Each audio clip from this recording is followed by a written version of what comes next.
പുറത്ത് നല്ല മഴയാണ്. അപ്പോൾ നമുക്ക് 2-3 ദിവസം നല്ല മഴയൊക്കെ ഉണ്ടായിരുന്നല്ലോ. ഇതൊരു ദിവസം എടുത്തു വെച്ച വീഡിയോയാണ്, വൈകുന്നേരം എടുത്തു വെച്ചതാണ്. അപ്പോൾ അത് അപ്ലോഡ് ചെയ്തിട്ടില്ലായിരുന്നു. അപ്പം മോള് സ്കൂളിൽ പോയിട്ടുണ്ട്. അപ്പം മോള് സ്കൂളിൽ വിട്ട് വരുമ്പോഴത്തേക്ക് എന്തെങ്കിലും ഒരു സ്നാക്സ് പോലെ ഉണ്ടാക്കി വെക്കാമെന്ന് കരുതി. ഇതെല്ലാവർക്കും അറിയാവുന്നതാണ്, നമ്മുടെ മോദകം. അപ്പോൾ അതുണ്ടാക്കാമെന്ന് കരുതി. പയറും ശർക്കരയും ഉണ്ടായിരുന്നു. അപ്പോൾ ഞാൻ പയർ പെട്ടെന്ന് തന്നെ കുക്കറിലിട്ട് വേവിച്ചെടുക്കുക ചെയ്തത്. നല്ലോണം വെന്ത് കിട്ടി. വെള്ളത്തിലൊന്നും ഇട്ട് വെച്ചില്ല. അപ്പം തോന്നിയത് ഉണ്ടാക്കാനായിട്ട്. ഇത്രയും സാധനങ്ങൾ എൻ്റെ കയ്യിൽ ഉണ്ടായിരുന്നുള്ളൂ. അത് വെച്ച് ഉണ്ടാക്കാമെന്ന് കരുതി. അത് വെച്ച് ഉണ്ടാക്കാൻ പറ്റുന്നൊരു ഐറ്റം ഇതായിരുന്നു. അപ്പോൾ ഉണ്ടാക്കാമെന്ന് കരുതി. പിന്നെ അതാണ്ട് തേങ്ങ തിരിഞ്ഞ് വെച്ചിട്ടുണ്ട്. അതിനകത്ത് തന്നെ ശർക്കരയൊക്കെ ചതച്ച് ശർക്കരയല്ല, ഏലക്ക ചതച്ചിട്ടിട്ടുണ്ട്. പിന്നെ ശർക്കരപ്പാനി ആക്കി വെച്ചിട്ടുണ്ട്. ഇനി അരിച്ച് ഇതിലോട്ട് ഒഴിച്ചാൽ മതി.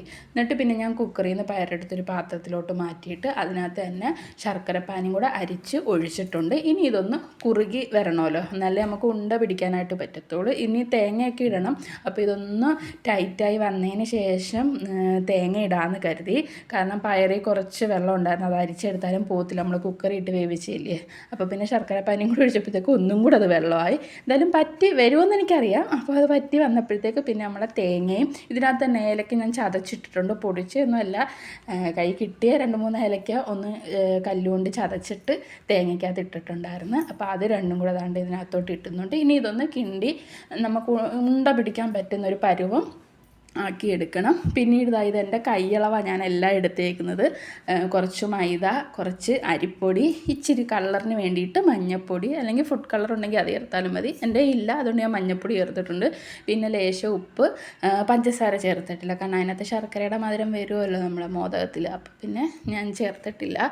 ചിലയിടങ്ങളിൽ സുഹിയാൻ എന്നാണ് പറയുന്നത്, ഇവിടെ മോദകം എന്നാണ് പറയുന്നത്. അതാണ് ഞാൻ മോദകം എന്ന് പറഞ്ഞത്. പിന്നെ അത് നല്ലോണം കൈകൊണ്ട് ഞെവിടി അതൊരു പരുവാക്കി എടുത്തിട്ടുണ്ട്.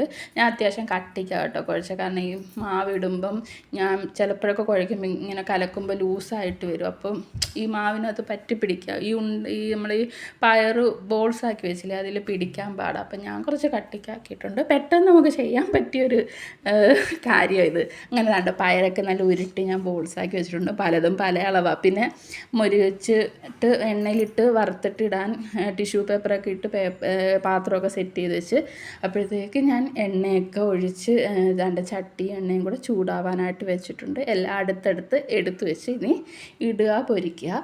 അപ്പോൾ അതാണ്ട് എണ്ണ ഇച്ചിരി മാവ് ഒഴിച്ച് നോക്കിയപ്പോൾ നല്ലോണം ചൂടായിട്ടുണ്ട്. അങ്ങനെ പിന്നെ ഞാൻ ഓരോന്ന് എടുത്ത് ഇടാൻ തുടങ്ങി. ഒരു കൈ ഫോണും എല്ലാം കൂടെ എനിക്ക് പേടി വന്നത്, അത് എണ്ണയുമാണ്. പിന്നെ ബാക്കിയൊന്നും ഞാൻ എടുത്തില്ല. അങ്ങനെ ഓരോന്ന് അത്യാവശ്യം നല്ലോണം മൊരിക്കുമ്പോഴാണ് ഇച്ചിരി ഒരു ടേസ്റ്റ് എന്ന് തോന്നിയിട്ടുണ്ട്. എന്നാൽ കരിഞ്ഞിട്ടില്ല കേട്ടോ, മൊരിച്ച് തന്നെ എടുത്തിട്ടുണ്ട്. അപ്പോൾ അതാണ്ട് മോള് വരുന്നതിന് മുമ്പ് നമ്മുടെ സ്നാക്സ് റെഡി. ഇത് കാണുമ്പോൾ ഭയങ്കര സന്തോഷമായിരിക്കും. ഞങ്ങളും ഇങ്ങനെ ഉണ്ടാക്കി വെച്ചിട്ട് അവളിങ്ങനെ വെയിറ്റ് ചെയ്തിരിക്കും. ഒരു 2:30 ആയപ്പോഴാണ് ഞാൻ ഉണ്ടാക്കാൻ തുടങ്ങിയത്. ഒരു 3:30ക്കാണ് മോള് വരുന്നത്. അതിന് മുമ്പ് എല്ലാം കഴിഞ്ഞിട്ടുണ്ടായിരുന്നു. ഇനി ഇതിൻ്റെ കൂടെ കട്ടനും കൂടെ വേണം. അപ്പോൾ കട്ടനും നമ്മൾ ഇട്ടിട്ടുണ്ടായിരുന്നു. കട്ടൻ്റെ കൂടെയാണ് നമ്മൾ കഴിച്ചത്. വൈകുന്നേരം ഞങ്ങൾ കട്ടന കുടിക്കുന്നത്, രാവിലെ മാത്രം ചായ, വൈകിട്ട് കട്ടൻ. അപ്പം പുറത്ത് ഒരു മഴ പെയ്തു തോന്നും, അടുത്ത മഴ വരുന്നുണ്ട്. അപ്പോൾ നമ്മൾ ചാനൽ എന്നെ ഇഷ്ടപ്പെട്ടിട്ടുണ്ടെങ്കിൽ ഒന്ന് സബ്സ്ക്രൈബ് ചെയ്യണേ. ടാറ്റാ.